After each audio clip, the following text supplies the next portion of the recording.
Hi friends, welcome back to my channel Manvitha ಅಡುಗೆ ಮನೆಗೆ ಎಲ್ರಿಗೂ ಸ್ವಾಗತ. ಹೊಸದಾಗಿ ನನ್ನ ಚಾನಲ್ನ ನೋಡ್ತಾಯಿರಿ, ದಯವಿಟ್ಟು ಸಬ್ಸ್ಕ್ರೈಬ್ ಮಾಡ್ಕೊಳ್ಳಿ. ಇದುವರೆಗೂ ಯಾರೆಲ್ಲ ನನ್ನ ಚಾನಲ್ನ ಸಬ್ಸ್ಕ್ರೈಬ್ ಮಾಡ್ಕೊಂಡು ವೀಡಿಯೋಸ್ ನೋಡ್ತಾ ಇದ್ದೀರಾ ಎಲ್ರಿಗೂ ಧನ್ಯವಾದಗಳು. ಇವತ್ತಿನ ಈ ವಿಡಿಯೋದಲ್ಲಿ ಹಳ್ಳಿ ಸೊಗಡಿನ ಆರೋಗ್ಯಕರವಾದ ತೊಗರಿಕಾಳು ಉಪ್ಸಾರು ಮತ್ತು ಪಲ್ಯನ ಹೇಗೆ ಮಾಡೋದು ಅಂತ ತಿಳಿಸ್ಕೊಡ್ತಾ ಇದ್ದೀನಿ. ಬಿಸಿ ಬಿಸಿ ರಾಗಿ ಮುದ್ದೆ ಜೊತೆ ಈ ರೀತಿ ಉಪ್ಸಾರನ್ನ ಮಾಡಿಕೊಂಡ್ರೆ ತುಂಬ ರುಚಿಯಾಗಿರುತ್ತೆ. ಬನ್ನಿ ಹಾಗಿದ್ರೆ ಹೇಗೆ ಮಾಡೋದು ಅಂತ ನೋಡೋಣ. ಮೊದಲನೇದಾಗಿ ಒಲೆ ಮೇಲೆ ಒಂದು ಕುಕ್ಕರ್ ಇಟ್ಕೊಂಡು ಅರ್ಧ ಲೀಟ್ರಷ್ಟು ನೀರು ಇಟ್ಕೊಂಡಿದ್ದೀನಿ. ಅರ್ಧ kg ತೊಗರಿ ಕಾಳನ್ನ ಹಾಕ್ಕೊಳ್ತಾ ಇದ್ದೀನಿ. ನೀರನ್ನ ತುಂಬ ಜಾಸ್ತಿ ಹಾಕೊಳ್ಳೋಕೆ ಹೋಗಬೇಡಿ, ಇಷ್ಟೇ ಸಾಕು. ತುಂಬ ನೀರಂಗೆ ಆಗಿಬಿಟ್ರೆ ಉಪ್ಸಾರು ಟೇಸ್ಟ್ ಬರೋದಿಲ್ಲ. ಹಾಗೆ 3 ಹಸಿಮೆಣಸಿನ್ಕಾಯಿ, ಕಾಳು ಬೇಯೋದಕ್ಕೆ ಎಷ್ಟು ಬೇಕೋ ಅಷ್ಟು ಉಪ್ಪು ಹಾಕ್ಕೊಂಡಿದ್ದೀನಿ. ನಿಮಗೆ ಖಾರಕ್ಕೆ ನೀವು ಅನುಗುಣವಾಗಿ ಹಸಿಮೆಣಸಿನ್ಕಾಯಿನ ಹಾಕ್ಕೊಳ್ಬೋದು. ಕುಕ್ಕರ್ ಮುಚ್ಚಳನ ಮುಚ್ಚಿ 2 ವಿಸಿಲ್ ಕೂಗಿಸ್ಕೊಂಡಿದ್ದೀನಿ. 2 ವಿಸಿಲ್ ಆದರೆ ಸಾಕು, ತುಂಬ ಬೇಯಿಸಿದ್ರೆ ಮೆತ್ತಗಾಗ್ಬಿಡುತ್ತೆ ಕಾಳು. ಇವಾಗ ಕುಕ್ಕರ್ ಲಿಡ್ನ ಓಪನ್ ಮಾಡಿದ್ದೀನಿ. ನೋಡಿ, ಕಾಳೆಲ್ಲ ಹದವಾಗಿ ಬೆಂದಿದೆ. ಈ ರೀತಿ ಕುಕ್ಕರಲ್ಲಾದರೂ 2 ವಿಸಿಲ್ ಮಾಡ್ಕೊಳ್ಬೋದು, ಅಥವಾ ಪಾತ್ರೆಯಲ್ಲಾದರೂ ನೀವು ಬೇಯಿಸ್ಕೊಳ್ಬೋದು. ಇವಾಗ ಉಪ್ಸಾರು ಮತ್ತು ಕಾಳನ್ನ ಸಪ್ರೇಟ್ ಮಾಡ್ಕೊಳ್ತಾ ಇದ್ದೀನಿ. ಒಂದು 5 ನಿಮಿಷ ನಾವು ಇದನ್ನು ಹಾಗೆ ಬಿಡೋಣ, ಅದರಲ್ಲಿರೋ ನೀರೆಲ್ಲ ಡ್ರೈ ಆಗೋ ತನಕ. ಹಸಿಮೆಣ್ಸಿಕಾಯಿನ ಬೇಯೋದಕ್ಕೆ ಹಾಕ್ಕೊಂಡಿದ್ವಲ್ಲ, ಹಸಿಮೆಣ್ಸಿಕಾಯಿನ ತೆಗೆದು ಒಂದು ಪ್ಲೇಟ್ಗೆ ಹಾಕ್ಕೊಳ್ತಾ ಇದ್ದೀನಿ. ಅದ್ರ ಜೊತೆನೇ 1 ಸೌಟಷ್ಟು ತೊಗರಿ ಕಾಳನ್ನ ತೆಗೆದು ಇಟ್ಕೊಂಡಿದ್ದೀನಿ. ಉಪ್ಸಾರು ಖಾರ ರುಬ್ಬೋದಕ್ಕೆ ನಾವು ಬೇಯಿಸಿಟ್ಕೊಂಡಿರುವಂತಹ ತೊಗರಿ ಕಾಳು, ಹಸಿಮೆಣ್ಸಿನ್ಕಾಯಿ, 1 ಗೆಡ್ಡೆ ಬೆಳ್ಳುಳ್ಳಿ, ಸ್ವಲ್ಪ ಹುಣಸೆಹಣ್ಣು, ಅರ್ಧ ಸ್ಪೂನು ಕಾಳು ಮೆಣಸು, ಅರ್ಧ ಸ್ಪೂನು ಜೀರಿಗೆ, ಸ್ವಲ್ಪ ಕೊತ್ತಂಬರಿ ಸೊಪ್ಪನ್ನ ಮಿಕ್ಸಿ ಜಾರ್ಗೆ ಹಾಕ್ಕೊಂಡಿದ್ದೀನಿ.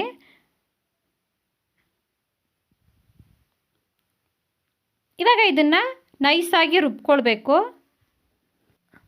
ನೋಡ್ಬೋದು, ಇವಾಗ ಉಪ್ಸಾರು ಖಾರನ ರುಬ್ಬಿದ್ದಾಗಿದೆ.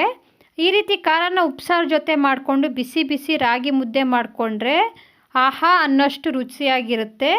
ನೀವು ಒಂದು ಸಲ ಸೀಸನ್ ಟೈಮಲ್ಲಿ ಟ್ರೈ ಮಾಡಿ, ತುಂಬ ಚೆನ್ನಾಗಿರುತ್ತೆ ರಾಗಿ ಮುದ್ದೆ ಜೊತೆ. ಇವಾಗ ಇದನ್ನು ಉಪ್ಸಾರು ಜೊತೆ ಮಿಕ್ಸ್ ಮಾಡ್ಕೊಂಡಿದ್ದೀನಿ. ಎಕ್ಸ್ಟ್ರಾ ನೀರು ಸೇರಿಸೋದು ಬೇಡ. ನಾವು ಕಾಳನ್ನ ಬೇಯಿಸೋದಕ್ಕೆ ಎಷ್ಟು ಯೂಸ್ ಮಾಡ್ಕೊಂಡಿದ್ವೋ ನೀರು, ಅದ್ರ ಜೊತೆನೇ ರುಬ್ಬಿಟ್ಕೊಂಡಿರುವಂತಹ ಖಾರನ ಮಿಕ್ಸ್ ಮಾಡ್ಕೊಂಡಿದ್ದೀನಿ. ನೀವು ಎಕ್ಸ್ಟ್ರಾ ನೀರು ಬೇಕಂದರೆ ಹಾಕ್ಕೊಳ್ಬೋದು, ಆದರೆ ತುಂಬ ನೀರು ಸೇರಿಸ್ಕೊಬಿಟ್ರೆ ಉಪ್ಸಾರು ಟೇಸ್ಟ್ ಬರೋದಿಲ್ಲ.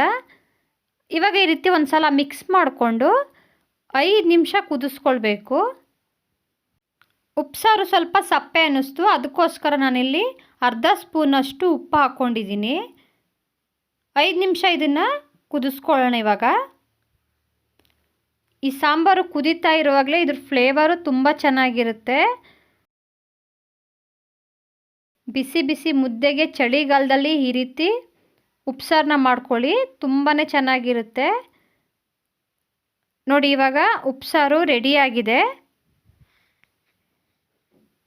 ಇದನ್ನು ಇವಾಗ ಪಕ್ಕಕ್ಕೆ ಇಟ್ಕೊಂಡು ಪಲ್ಯ ಮಾಡೋದಕ್ಕೆ ಒಲೆ ಮೇಲೆ ಒಂದು ಬಾಣಲಿನ ಇಟ್ಕೊಂಡಿದ್ದೀನಿ.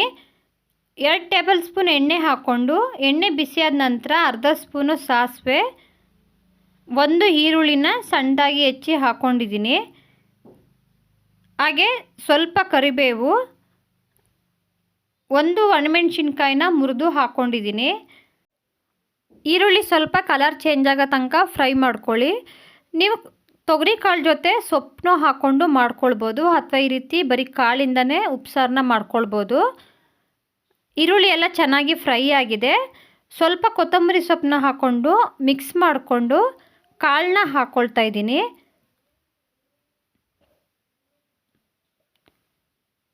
ಕಾಳನ್ನ ಸೇರಿಸಿದ ನಂತರ 1 ನಿಮಿಷ ಎಲ್ಲನೂ ಮಿಕ್ಸ್ ಮಾಡಿಕೊಂಡು ಫ್ರೈ ಮಾಡ್ಕೊಳ್ಳಿ.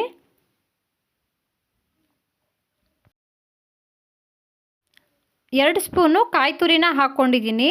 ಯಾವುದೇ ಪಲ್ಯಕ್ಕಾದ್ರೂ ಕಾಯಿ ತುರಿನ ಹಾಕ್ಕೊಳ್ಳೋದ್ರಿಂದ ಟೇಸ್ಟು ತುಂಬಾ ಚೆನ್ನಾಗಿರುತ್ತೆ. ನೋಡಿದ್ರಲ್ವ ಎಷ್ಟು ಸುಲಭವಾಗಿ ರುಚಿಯಾದ ಆರೋಗ್ಯಕರವಾದ ತೊಗರಿಕಾಳು ಉಪ್ಸಾರು ಮತ್ತು ಪಲ್ಯನ ಮಾಡೋದು ಅಂತ. ಬಿಸಿ ಬಿಸಿ ಮುದ್ದೆ ಜೊತೆ ಸರ್ವ್ ಮಾಡ್ಕೊಳ್ಳಿ, ತುಂಬಾ ರುಚಿಯಾಗಿರುತ್ತೆ. ನಾನಿವತ್ತು ಮಾಡಿರೋ ಈ ಹಳ್ಳಿ ಸೊಗಡಿನ ಉಪ್ಸಾರು ನಿಮಗೆ ಇಷ್ಟ ಆಗಿದರೆ ಲೈಕ್ ಮಾಡಿ, ಶೇರ್ ಮಾಡಿ. ಇನ್ನಷ್ಟು ಈಸಿ ರೆಸಿಪಿಗೋಸ್ಕರ ಮನ್ವಿತಾ ಅಡುಗೆ ಮನೆಯನ್ನು ಸಬ್ಸ್ಕ್ರೈಬ್ ಮಾಡ್ಕೊಳ್ಳಿ. ವಿಡಿಯೋ ನೋಡಿದ್ದಕ್ಕೆ ಎಲ್ರಿಗೂ ಧನ್ಯವಾದಗಳು.